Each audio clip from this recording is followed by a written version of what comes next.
ये कहानी एक ऐसी बूढ़ी माँ की है जिसकी बेटी उसे 17 साल की उम्र में छोड़कर चली गई थी। उस बेचारी बूढ़ी माँ का साथ देने के लिए कोई नहीं था और धीरे धीरे उनका शरीर कमज़ोर होने लग गया था। वो ठीक से चल भी नहीं पाती थी। उनकी रीढ़ की हड्डी कमज़ोर होने की वजह से उन्हें झुक कर चलना पड़ता था। जब उनकी बेटी कई सालों तक वापस नहीं आई तो वो अपने काम काज में व्यस्त रहना ही सही समझी और इसी तरह कई साल बीत गए और इसके बाद अब उसकी बेटी 32 साल की हो चुकी है और उसका एक 7 साल का बेटा भी है जिसका नाम संजू है। संजू की माँ 15 सालों के बाद अपने गांव जा रही थी। उसका बेटा उससे पूछता है कि उसकी नानी माँ कैसी है और क्या उसकी नानी माँ को ठीक से सुनाई और दिखाई देता है, मगर उसकी माँ को इस बात का पता नहीं था क्योंकि उन्हें खुद भी उनका पता नहीं था कि इतने सालों में उनका क्या हुआ था। वो दोनों अपनी गांव जाने वाले बस में बैठे थे, लेकिन उस बस में गांव वाले एक मुर्गी के बच्चे को पिंजरे से निकाल देते हैं। वो मुर्गी का बच्चा संजू और उसकी माँ के कपड़ों को गंदा कर देते हैं। उसके बेटे को यह जगह बिल्कुल पसंद नहीं आती क्योंकि इस गांव में बहुत सारे कच्चे रास्ते थे जहाँ पर बहुत सारी मिट्टी उड़ती थी। वो अपनी माँ से वापस चलने की जिद करता है, लेकिन वो उसे डांट फटकार के किसी तरह अपनी माँ के घर ले आती है। यहाँ पर हम उसकी माँ को देखते हैं। वो अब बहुत ही बूढ़ी हो गई है। वो बोल नहीं सकती है और उनके सुनने की शक्ति भी बिल्कुल ख़त्म हो गई है। उसकी बेटी उससे माफ़ी मांगती है क्योंकि वो उनसे कभी मिलने नहीं आई और वो उन्हें बताती है कि उसके पति ने उसे तलाक दे दिया, जिसके बाद उसके पास पैसों की कमी के चलते अपनी दुकान को बंद करना पड़ा और अब उसके पास पैसा कमाने का कोई जरिया नहीं है। वो जानती है कि शहर में नौकरी कर पाना मुश्किल है और वो इतने कर्जे में अपने बेटे का पालन पोषण नहीं कर सकती, इसलिए वो कुछ दिनों के लिए संजू को उनके पास छोड़कर जाना चाहती है और जब वे शहर में सब कुछ ठीक हो जाएगा वो उसे वापस ले जाएगी। उसकी बूढ़ी माँ बस उसे सुने जा रही थी, लेकिन उन्हें समझ आ जाता है कि वह क्या कहना चाहती है। संजू की माँ कहती है कि उन्हें अब शहर जाना होगा, लेकिन नानी माँ उसे इशारे करके कहती है कि वो थोड़ी देर आराम कर ले, पर उसकी बेटी कहती है वो अब और यहाँ पर नहीं रह सकती। वो शाम की बस से शहर चली जाती है। संजू जो शहर में रहने वाला लड़का था उसे गांव पसंद नहीं आता है। उसकी माँ उसके लिए कुछ कपड़े व खाने के लिए सामान छोड़कर चली गई थी जो सिर्फ शहर में मिलता था। संजू की नानी उसे अपने साथ घर ले जाने लगती है तो वह उसे धुतकार देता है और वे उन्हें दूर रहने के लिए कहता है। वो अपने हाथ से सीने पर हाथ फेर कर कुछ इशारा करती है, पर संजू उसकी बातों को समझ नहीं पाता और उसके बुढ़ापे का मजाक उड़ाता है। उसे गूंगा और बहरा भी बोलता है, जो अपने आप में काफ़ी असामान्य था। ये जानकर नानी माँ को बहुत बुरा लगता है और वह अकेले ही आगे जाने लगती है। संजू उनका पीछा करता है, पर वो ऐसे नाटक कर रहा था जैसे वो उनका पीछा नहीं कर रहा है। रात को वो दोनों साथ में खाना खाते हैं। उसकी नानी माँ अपने हिस्से का खाना भी उसे दे देती है और वो हमेशा वीडियो गेम खेलता रहता था और उसकी नानी उसे उत्सुकता से देखती थी, लेकिन कभी उससे कुछ नहीं कहती थी। उसके गांव में टॉयलेट की सुविधा नहीं थी, इसलिए संजू को एक पोट में टॉयलेट करना पड़ता था, जिसे उसकी नानी ही हमेशा अपने हाथों से साफ किया करती थी। संजू वह उन्हें अपने हर सुबह उन्हें 2 बाल्टी का भार उठाते हुए देखता था। उनके अंदर एक ठहराव था, नानी जो अपने जीवन के अच्छे बुरे पल को जी लिया है। एक दिन एक लड़का उसके घर आता है और वो संजू को अपने साथ खेलने के लिए कहता है, पर उसे अकेले रहना ही पसंद था, इसलिए वो उसे मना कर देता है। उसकी नानी उसे कुछ नहीं कहती थी, बस उसे जिस चीज़ की ज़रूरत होती थी वह उसे दे दिया करती थी। लेकिन कुछ दिनों के बाद संजू अकेले घर में रहकर तंग आ गया था। वो एक दिन घर के नीचे गांव की तरफ जाता है, पर उसे कोई दिखाई नहीं देता है वो उसके साथ खेल सके। वो थक हार कर वापस आ जाता है। उसकी नानी खाली समय में सिलाई किया करती थी। वो अपने नवासे को सुई में धागा डालने के लिए कहती है क्योंकि उनकी आंख कमज़ोर थी और उन्हें ठीक से दिखाई नहीं देता था। संजू धागे को डालकर दोबारा वीडियो गेम खेलने लगता था, लेकिन उसका धागा ख़त्म हो जाता था तो वो संजू को दोबारा धागा डालने के लिए कहती थी। संजू इससे बहुत इरिटेट हो गया था, लेकिन खेलते खेलते उसकी बैटरी ख़त्म हो गई। संजू अपनी नानी से बैटरी खरीदने के लिए पैसे मांगता है ताकि वो नई बैटरियाँ ले सके, लेकिन उसकी नानी ने गरीबों में जीवन बिताया था और उसके पास इतने पैसे नहीं थे। संजू कहता है कि वो अपनी माँ से कहकर उनके पैसे वापस कर देगा, लेकिन उसकी नानी एक बार फिर से अपने हाथों को फेर कर वही सारा करती है। संजू को उस पर गुस्सा आ जाता है और वो कहता है कि वो किसी काम की नहीं है और वो उन्हें धक्का देकर वहाँ से चला जाता है। पैसे ना मिलने पर मानो जैसे वो अपनी नानी को अपना दुश्मन समझने लगता है। वो उनकी चप्पलों को छिपा देता है, जिसकी वजह से उनको हर रोज़ नंगे पैर ऊंची चढ़ाई करनी पड़ती थी। वो बहुत मेहनत से उसके टॉयलेट पॉट को साफ करके लाती है, मगर वो उसे लात मारकर तोड़ देता है। सांग को किसी तरह बैटरी चाहिए थी। वो अपनी नानी के सिर में लगे हेयर पिन को निकालकर मार्केट की ओर जाता है ताकि वह उसे बेचकर बैटरी खरीद सके। वो एक आदमी से दुकान का रास्ता पूछता है। जब वह दुकान पहुंचता है तो दुकान वाला उसे कुछ बैटरियां दिखाता है, लेकिन वह बैटरी वह नहीं होती जो उसे चाहिए था। उसमें केवल छोटे व गोल बैटरी लगते थे। वो दुकान वाला उसे दूसरी दुकान के बारे में बताता है, लेकिन वहाँ भी वो बैटरी नहीं थी। सांग सोचता है बैटरी नहीं मिली तो क्यों ना वो उस हेयरपिन को बेचकर बर्गर या नूडल्स खा ले, क्योंकि वो अपनी नानी को उसे वापस नहीं करने वाला था। लेकिन दुकान वाला उसे लेने से मना कर देता है क्योंकि उसकी बाजार में कोई कीमत नहीं थी। संजू इसके बाद निराश होकर अपने घर वापस आने लगता है, लेकिन वो गांव से इतना दूर आ गया था कि उसे वापस जाने का रास्ता समझ नहीं आता। वो रास्ता भटक गया था और वो जोर जोर से रोने लगता है, लेकिन तभी एक आदमी उसे रोते हुए देखता है जो उसी के गांव के पास रहता था। वो संजू को अपनी साइकिल पर बिठाकर उसके गाँव तक छोड़ आता है। संजू रास्ते में ही खड़ा था कि इतने में वो देखता है कि उसकी नानी उसका इंतजार कर रही थी। वो उसको देखकर वापस जाने लगती है। संजू उनसे पूछता है कि वो कहाँ जा रही है। वो अपने घर जा रही होती है। संजू भी उनके साथ साथ चलने लगता है। अगले दिन उसकी नानी कपड़े धोकर धूप में सुखाने के लिए फैला देती है, लेकिन तभी बारिश आ जाती है और वो कपड़े भीगने लगते हैं। संजू पहले तो उन्हें नीचे उतार लेता है और जब दोबारा से धूप निकलती है तो वो अपने कपड़ों पर तो दो क्लिप लगाता है, लेकिन अपनी नानी के कपड़ों पर एक भी क्लिप नहीं लगाता है। लेकिन उसे महसूस होता है कि इससे शायद उसके नानी के कपड़े हवा में उड़ जाएंगे और उसकी नानी के पास पहनने के लिए और कपड़े नहीं थे, इसलिए वो उस पर भी एक एक क्लिप लगा देता है। उसकी नानी पूछती है कि तुम खाने में क्या खाओगे। फिर वो उन्हें पिज्ज़ा बर्गर लाने के लिए कहता है, लेकिन नानी माँ को शहर के खाने के बारे में जानकारी नहीं थी। संजू उन्हें पिज्ज़ा बर्गर की फ़ोटो दिखाता है, पर उन्हें कुछ समझ नहीं आता है।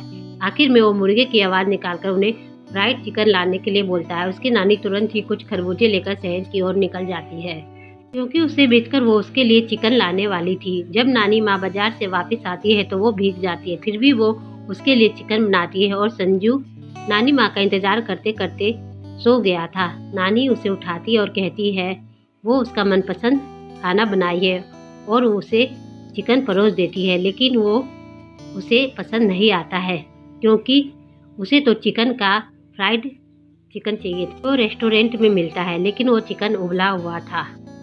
वो उसे देखकर रोने लग जाता है। उसकी नानी भी उदास हो जाती है क्योंकि उसका बनाया हुआ खाना उसके नवासे को पसंद नहीं आता है। इसी तरह शाम से सुबह हो जाती है। संजू को बहुत भूख लगी थी। वो अपनी नानी के बनाए हुए चिकन को बड़े चाव से खाने लग जाता है।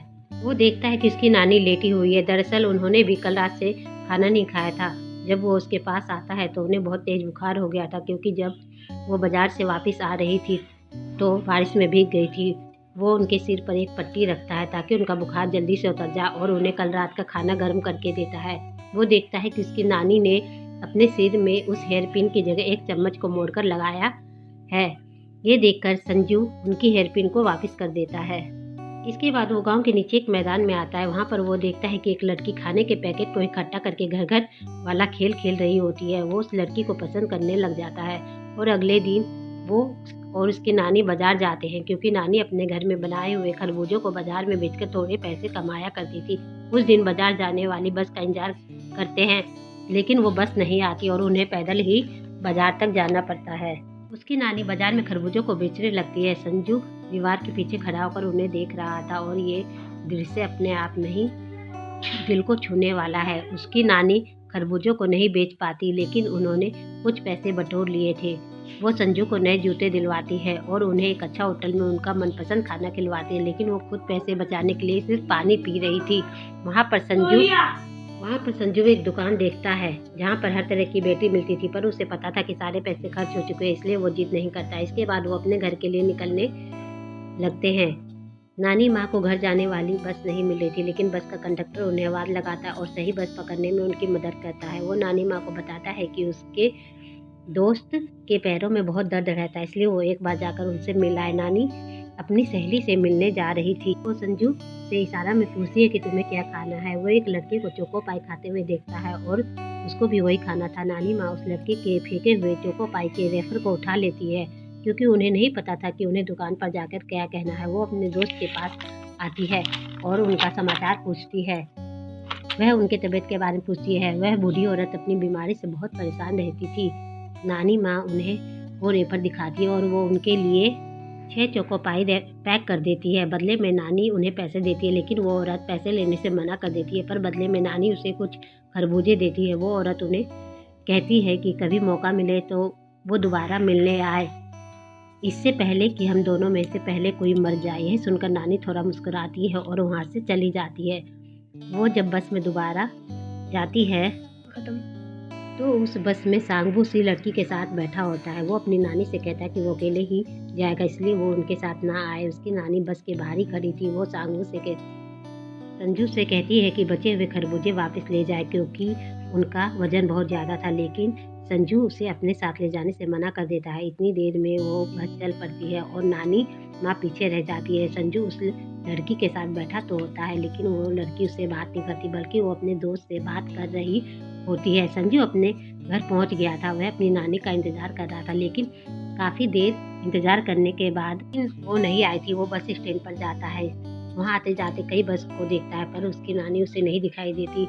लेकिन कुछ देर बाद वो पैदल आते हुए दिखाई देती है, क्योंकि उनके गांव से आने वाली वो आखिरी बस थी जो संजू की वजह से उनसे छूट गई थी। वो कई किलोमीटर उस बोझ को अकेले ही उठा कर ला रही थी, जिससे संजू ने साथ ले जाने से मना कर दिया था। उसे एहसास होता है कि उसने कितना गलत किया है और वो तुरंत ही उनके थैले को उठा लेता है। अगले दिन वो दोबारा उस लड़की के साथ खेलने जाता है, लेकिन वो वहाँ पर नहीं थी। वो उसके दोस्त को देखता है जिसके सिर पर लकड़ी का गट्ठर था। संजू उससे कहता है कि जोर से भागो, तुम्हारे पीछे एक गाय तुम्हें मारने के लिए आ रही है। ये सुनकर वो लड़का जोर से भागने लगता है, पर आगे जाकर वह गिर जाता है। जब वो पीछे मुड़कर देखता है तो वहाँ पर कोई नहीं था। उसे संजू पर बहुत गुस्सा आता है, पर संजू वहाँ से भाग जाता है। उसे आगे जाकर वही लड़की मिलती है जो उससे कहती है वो उसे ही ढूंढ रही थी। यह सुनकर वह बहुत खुश होता है और इसके बाद वो पूरे दिन सिर्फ मुस्कुराता ही रहता है। वो देखता है कि उसके बाल बहुत बड़े हो गए हैं। बड़े बाल उसे पसंद नहीं थे। वह अपनी नानी माँ से कहता है कि वो उसके बाल को थोड़े से काट दे। नानी उसके बालों को काटना शुरू करती है, लेकिन धीरे धीरे संजू को नींद आ जाती है। वो सो जाता है। कुछ देर बाद उसकी नानी उसे उठाती है और वो देखता है कि उसकी नानी ने उसके आगे के बाल को बहुत छोटा कर दिया था, जो दिखने में काफ़ी बुरा लग रहा था। वो जोर जोर से रोने लगता है, क्योंकि अब वो ऐसा चेहरा लेकर उस लड़की से नहीं मिल पाएगा। वो अपने सिर वो कपड़े से छिपाने की कोशिश करता है, लेकिन उसकी नानी उसी कपड़े में अपने सामान रखती थी।